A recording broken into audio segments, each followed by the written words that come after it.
Live from downtown Detroit, Local 4 News at 11 starts now. Shots fired. One person in the hospital after a shooting near a popular restaurant in Troy. And that tops tonight's news on Local 4 News at 11. I'm Devin Skillion. I'm Kimberly Gill. It happened this evening outside the Ruth Chris Steakhouse inside the PNC building on Big Beaver Road near I-75.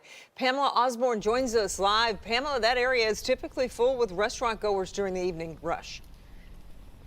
Yeah, and there were quite a few people who were inside of this restaurant enjoying a meal when they heard some gunfire. You take a look, you can see the window, the front door to the steakhouse is shattered right now. Over there in the valet parking area, that is where a car was that was involved in this incident.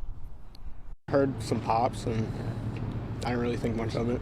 Jay Cusinella was celebrating his 18th birthday at Ruth's Chris Steakhouse with family when he heard those pops. Troy police say the shooting happened outside of the restaurant. You can see the glass door to it was shattered. We were there as investigators marked evidence. Police paid quite a bit of attention to this SUV stopped nearby. This family says they were informed of an incident. They gave us the option to be escorted out or we could finish our dinner. And, you know, most people were scared, so they chose to finish their dinner and maybe things would go away. So they chose to stay inside until things calmed down and say they were shocked to see a shooting happen here. We thought we'd come up north in a nice neighborhood here, so we're like, oh yeah, we're in a safe place. Well, maybe not. So yeah, it was a little bit shocking for us. You know, we thought it was pretty safe out here, and it can happen anywhere. And the person who was shot was taken to the hospital with non-life-threatening injuries. Police are not saying whether they have anybody in custody in relation to this incident, but do say they do not believe there's an elevated risk to the public. Reporting live tonight in Troy, I'm Pamela Osborne. Local 4. Okay, Pamela, thank you. After prolonged political back and forth, including a petition drive, recreational marijuana has come to Chesterfield Township. As Mara McDonald shows us, the township's first marijuana shop marks a turning point there. It has really been a long road. It has taken 6 years for Chesterfield Township to figure out what it was going to do with cannabis. We're talking multiple meetings at the township, eventually a petition drive, and now, 6 years later, the first rec store. Back in 2018, Michigan voters said yes to recreational marijuana, but that hasn't necessarily meant an easy road forward for those interested in buying the bud. Multiple communities have opted out of having anything to do with it, Chesterfield Township being one of them. But that didn't stand for long. The first step is going through the logistics with the city, which took months on end. And then you get to the point of construction, which takes more months. And then you get to the point of getting into the store, getting staff here, getting everything prepared. Today, Chesterfield Township has its first rec store open, but getting to this point took a petition drive and ultimately a vote of the people who live in Chesterfield in 2022. 57% said yes to weed. That way you can try it out.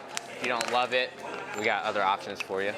The township had to reverse course and come up with an ordinance governing it. JARS was busy today and say they offer a customer experience that's more in line with what the township expects. This isn't like Walgreens where you walk in and pick out what you want and then come to the counter after. We have someone actually who comes to the door and greets you in the lobby, walks you in, finds out what your needs, problems, whatever it may be is, and then brings a solution home. Now, Chesterfield Township is certainly not the only municipality in Macomb or the Metro, for that matter, that has had to figure its way forward in how to handle recreational weed. All you got to do is look down the road to Warren. It's still trying to figure out what it's going to do with recreational cannabis, and there's been some substantial litigation. We are in Chesterfield Township. I'm Mara McDonald, Local 4. All right, Mara.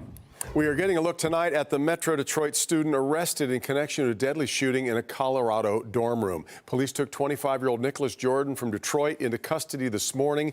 Investigators say he is a student at the school.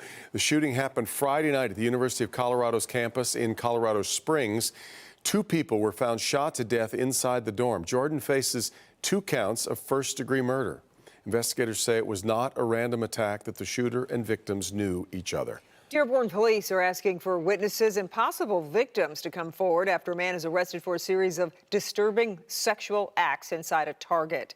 The most recent happened at the Target on Ford Road near Greenfield in Dearborn. A woman there told police this past Sunday she saw a man in a Jeep Wrangler performing lewd acts in the parking lot.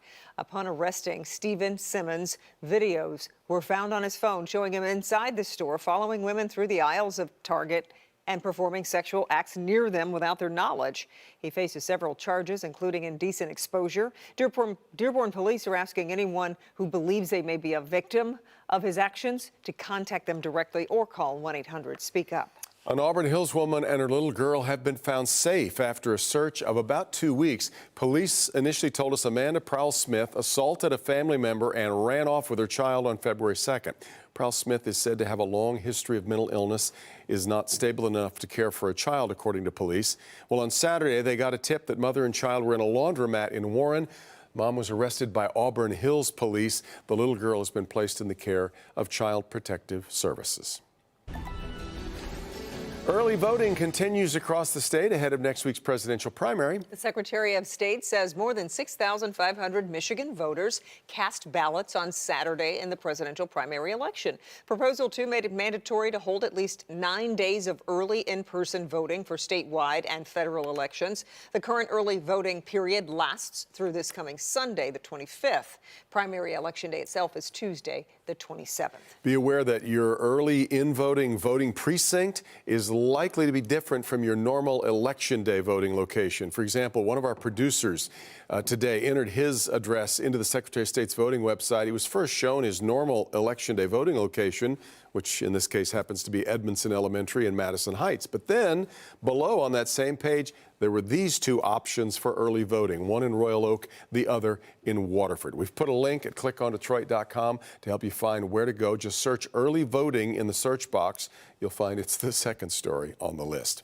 If you have to fill up your gas tank in the morning, be prepared to pay a little less. According to AAA, Michigan drivers paying an average of $3.21 a gallon. Just 5 cents less than just a week ago. In Metro Detroit, it's $3.24 a gallon, 2 cents less than what we saw a week ago.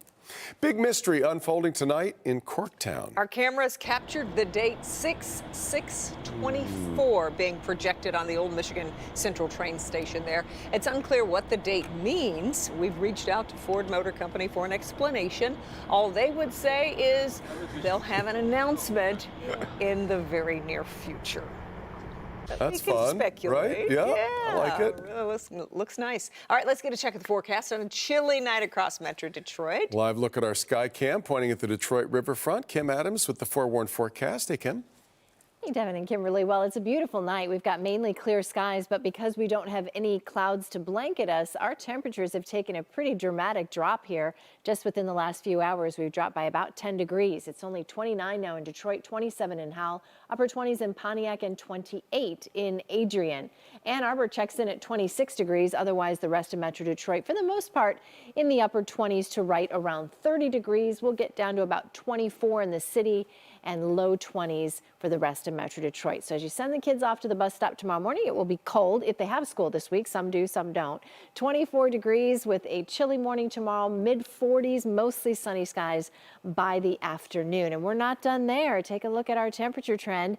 Going up for the next several days, our average high 36 will be at 53 on Wednesday, 51 Thursday. But we do expect rain, at least at times this week, and we'll talk about when coming up in your forecast.